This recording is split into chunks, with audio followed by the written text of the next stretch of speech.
Hey guys, back in the garage with a little Bronco update. So I've just been kind of tinkering around, nothing major going on.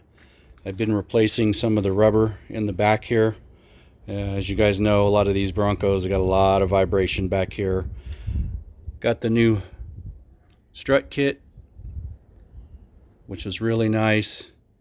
Put in some new bumpers today. All these are new. These just like were all crusty and falling apart. That one's got dirt on it. Next thing I'm doing right here is installing these cables to replace these old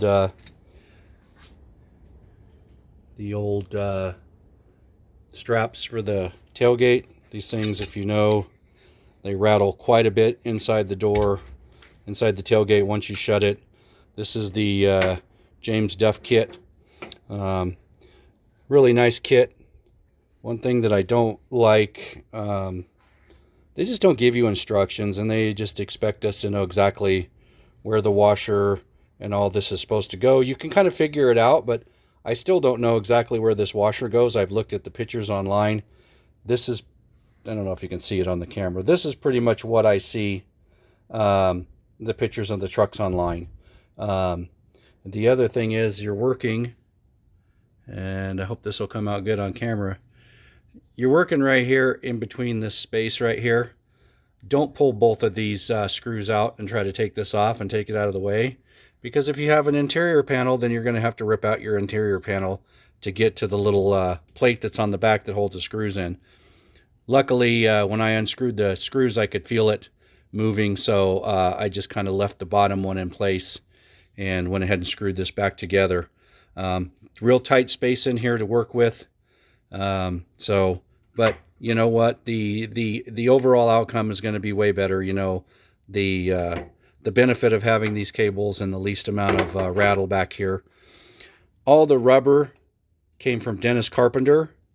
I even got this little piece of rubber down here that I never even knew existed that covers up this little thing right here. That's pretty cool. So just going through and doing a few things, updating. I did get past 500 miles. I did do the first oil change, so that's good. I can't wait to get out and drive it. I've been polishing up my wheels. If you look at my first video, these wheels were just gray. They weren't even shiny at all. Very neglected, very dull, just sitting outside. I've never polished them since I've owned them. So they got quite a bit of an upgrade getting polished. They were in good shape when I got them. I traded them for some other wheels years ago, and they were in good shape, but I don't think they've ever looked this good. So they're looking good. I spent a little bit of time on them and stuff like that. My next video, hopefully we're going to cover this part right here. This is an adjustable track bar. I know that my axle is not centered underneath the front end of the truck. I went ahead and measured it and found out that I'm off center. So we got the James Duff adjustable track bar. I did not opt for the Heim joints, just because I don't do a whole lot of rough off-road stuff, and I've seen Heim joints. I guess that's the new thing, and I'm not into rock crawling or anything like that. But when Heim joints get dry and dusty and get stuff in them, they squeak really bad. And I live in the desert where it's dry all the time. And I just, you know, if I can upgrade later. That's an option. I just chose for right now. Saves me about, I think, like $65, whatever it was, just to put the bushings in. I did order a new pitman arm too. I think my pitman arm is a little wore out on this end right here, where the drag link goes. So when I put my new drag link and tie rod in my adjustable kit, I noticed that it kind of pulled a little tight in there, like the hole was a little bit out around. So we went ahead. This is a stock pitman arm, but I believe it's also not, doesn't have the keyways in it. So this is adjustable anywhere I want it. So, you know, you can center the steering wheel. You can also do the adjustment of how many turns left, how many turns right, and equalize the turns to make sure everything's centered. So hopefully in my next video, we're going to cover that. But today was just a quick update. I hope you guys saw my video on my new headlights from Wild Horses. They're pretty awesome.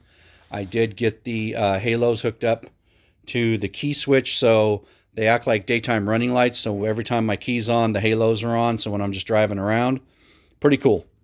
So shiny wheels, oil change, and upgrading on some rubber, and some upgrades in the back here all around. So pretty cool stuff, guys. All right, I'm going to let you go right now. This gives me a short video, but and it's sunny and really windy. So who even knows if this will even come out. But if it did, and I post it, cool. Later.